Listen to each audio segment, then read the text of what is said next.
I'm Sal. I'm Beth. We are the Brewery Lovers, here to tell you about Texas. Texas is big. The Lone Star State. There's a lot of breweries in Texas. We only did a few. There's a lot of everything in Texas. There's a lot of everything in Texas. We only just scratched the surface, but we wanted to show you what we did and what we found, and it was pretty fun. We had a good time down there. People are nice in Texas. Everybody was nice. It's true. Everybody we encountered, literally. Yeah. Yeah. And it was beautiful, too. So, of course, everywhere you go in Texas, you see these jack pumps. So much fun. I love this stuff. Lots of oil wells and lots of wind turbines. We did not make it to Oklahoma, so they may be there as well. But yeah, it's interesting because as soon as you get into Texas, you start seeing windmills and jack pumps. And as soon as you leave Texas, no more jack pump. No, but still wind turbines. Yeah, wind turbines we see pretty much everywhere. But did a bunch of breweries. Here is B52. Was that in Austin? I think so. Yes. Yeah. Glasses go on. Basically in the middle of the woods, this place. It was really pretty. A nice setting. Oh my gosh, there was so much open space there. Yeah. It was like, we're driving in, it's like, is there really a brewery back there? There's all these trees. It's pretty cool. This guy was good, this guitar player. They're not always good at the brewery. He was great. Big, open, cavernous space. Tons of barrel aging. They have a barrel aging program, obviously. And lots of stuff on tap. The beer tenders were pretty awesome. Tons of stuff on tap. You can see 2 rows of tap handles there. Here's Beth with a probably hazy IPA would be my guess. And I lost all my notes. I have no idea what we had, but it was good. Oh, you lost your notes from I lost everything from there. So all right. Let's do a little... I can't tell you what we had. I just know we were there. And it was very pretty. What are we drinking? Okay, so this is from Lone Pint. Lone Pint. Uh-huh. We love that place. And I got to put my glasses on. I can't read it. Coming Sorry. Up. Yellow Rose Smash IPA. So now it's a cute little thing. It says, now it's okay to drink alone because it's a lone pint. Oh, a drink alone. Get it? Yeah, it's cute. Isn't that pretty? Anyway, it's coming up in the video. That was definitely one of our favorite spots. Here's some windmills. The windmills were impressive. Lots of them, like acres and acres. This is Meanwhile. Meanwhile was a really pretty brewery. They had a soccer field right on the property. Yeah, and kids were loving it. It was a sunny afternoon. Chilly, but sunny. Nice place. Here's the Lone Pint. What's it called? Yellow Rose. Yellow Rose. Yeah. So it's a kind of a hazy IPA. It's supposed to be a citrus smash or a mosaic. I already forgot. This one was not. I think it's mosaic. This one is mosaic. There was another one that was a citrus smash, and again, literally my hands were too cold to take notes. So I have no notes from like these days. I was you don't have used to the cold. no notes. You just don't have all the notes. No, this one I remember. The good. other one I Anyway, don't. here's Meanwhile. Meanwhile was really nice.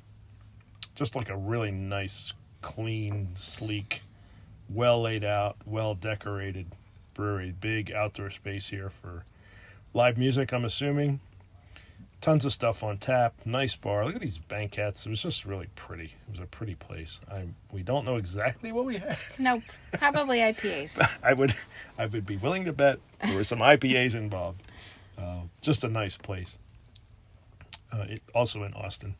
And this was an employee's dog getting a treat at the bar. Yeah. Or in Texas, maybe they serve dogs. Yeah, who knows? Yeah, it could be. The dog bellied up to the bar. That was cute. Anyway, nice place. Check it out. All right, Jester King. Very interesting place. We went to this was a Harvest Host, but we stayed there Christmas Eve. Yeah, we stayed there like Christmas Eve and Christmas night because they were completely closed. Basically and shut. They said it's okay, just stay. And we read all these things, like if you go to Austin and you only do one brewery, make sure you do Jester King, and it was completely closed. Like, now what do we do? But fortunately... We just stayed until they opened. Yeah, we stuck around until they opened. We should also tell them about our crazy reunion. We saw a Facebook post from a friend. It's like, we're in Austin. You're in, like, technically clickety-click. You're in Austin? Yeah, what are you guys doing? Told him. Oh, why don't you come over for Christmas dinner? That was crazy. Thank you, So John. it wasn't just us in the RV by ourselves. Yeah, it was we pretty- were with a lovely family. Pretty awesome. The little kids around, like, wrapping paper. It was great fun. We really appreciate the invite. Thank you, John. But Jester King was a very interesting place. Here's the actual brewery, which is in a separate building from everything else. Huge, giant backyard. Yeah. They have like acres and acres and acres. Here's the hop yard, which, you can just see the wires and poles this time of year. But It's winter. But again, ginormous. I don't know how well hops grow in Texas, but they're doing it. Here's the goat yard. Right beyond the hops. And Sarah, the goat dog. I'm not sure I learned that. No, Sasha. Sasha. Yeah, Yep. Sasha, sorry, I went my in bad. the next day and asked the dog name. Yeah, she was really cute and She not was very quite as sweet. barky as that other dog in Arkansas. Here's this indoor pavilion, Huge ginormous sort of picnic pavilion with pavilion. Tons of stuff on tap. A lot of sours. They were really into sours. Yeah, a lot of sours and a lot of spontaneous fermentation. and draft cocktails. You can And see draft there cocktails. Gimlet, Manzanita, a bunch of different stuff.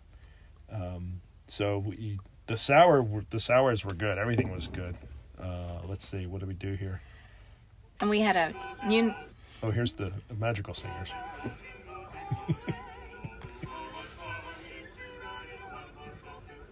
Not sure if they were missing the fourth or they're just a we trio. didn't I don't know. ask.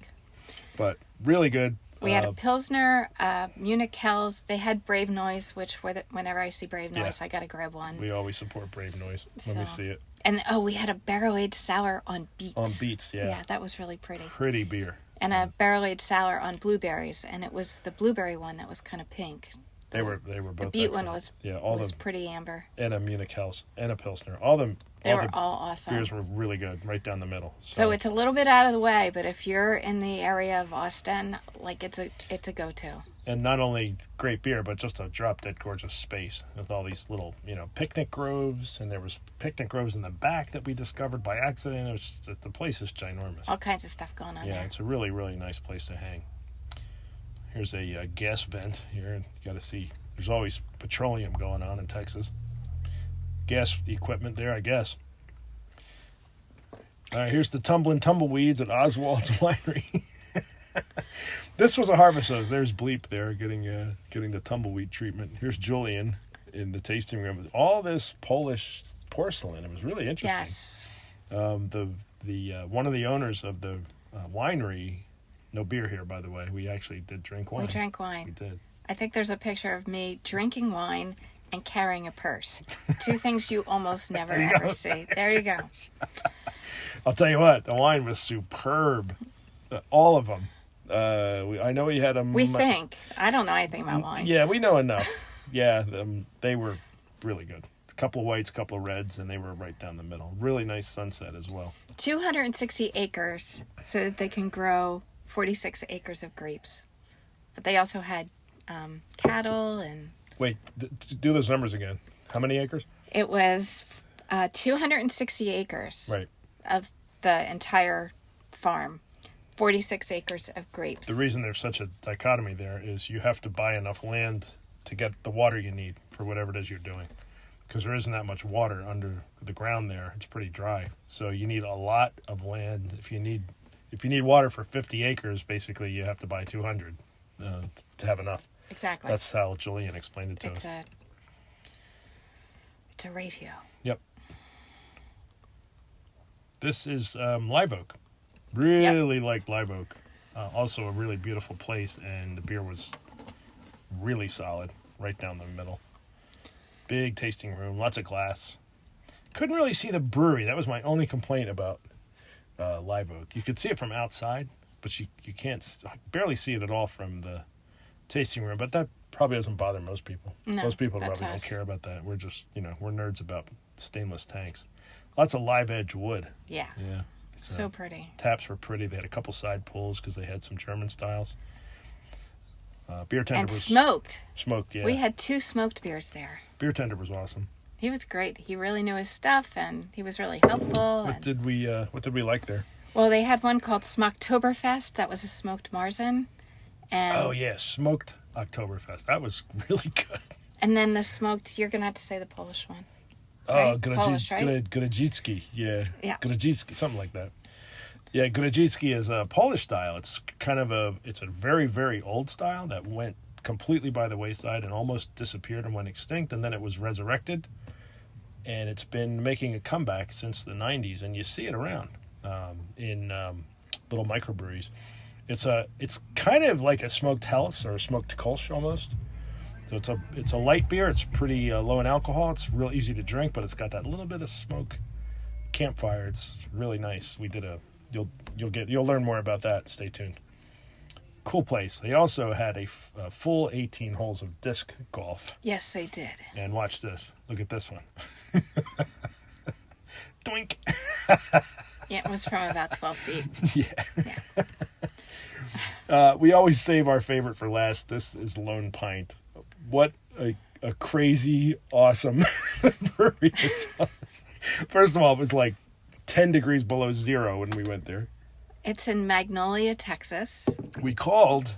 We always, well, not always. We try to remember to call because even though the website says open, I can't tell you how many times we've tried to walk into a brewery and there's a sign on the door closed, private party or something broke or, whatever. So we usually try to remember to call. We called and she said, "Oh yeah, we're open now, but I don't know how much longer." And I was like, "Okay." And we thought, wow, interesting. It's chilly, but it's not like there's a major snowstorm. It was crazy cold. I mean, it was more than chilly. Freezing pipes cold. Yeah. But then when we got there, we realized they don't have a traditional tasting room. They just have a shipping container. That's the bar, and there's really not much heat in there. It's all outdoors. They had one of those. But it's so beautiful. Yeah, really cool place. We wish we were there on a really nice day. Yeah, hopefully another day. But it was cold. And they had a propane blowtorch going for heat, which was really helpful. And a food truck. Before that started, it was really, really cold. Tons of stuff on tap. And the owners were... Christy and Travis. Here's Christy. There's Travis on the left and Christy in the middle. And then Michelle, who was the taproom manager. Yeah, great people. Just a nice time. And the beer was absolutely superb. It really was. This is one of these hidden gems. You gotta check this place out if you're in that part of the world. But the owners were scrambling around getting pipes ready because the brewery's not insulated. You generally don't have to worry about that in Texas, but it was one of those weird polar vortexes. It seems to be our way. It's pretty much bring where we colder go. than average temperature everywhere we go. If we go, watch the thermometer. But we had a great time. We didn't stay long because they were actually closing, and it was crazy cold. It was just us and a couple locals. But the beer was absolute, and this one is just really good. We didn't It's tell so them good. about this. What do you get? Well, definitely pine Yeah. and citrus, almost. And we've had this in the refrigerator for a few weeks, so it's not as fresh as it was the day we But drank it. it's really nice. Almost lemony, Super well like balanced. lemon pip. Oh yeah, I can see that. It's really well balanced. It's got a beautiful color. The head is persisting. It's been sitting here a while since we've been talking. It's really well made beer. These guys know what they're doing, and it's kind of in the middle of nowhere. I think it was kind of over the Louisiana border. Yeah, I don't remember Magnolia. South, which is not where the TV show originates. That's another town. I asked. But fun spot. Put it on your list for sure. And that is our Texas report. I know there's more to Texas, but There's so many in Texas. there's only so many hours in the day, and there's only so many dollars for gasoline. Exactly. So, cheers. Cheers.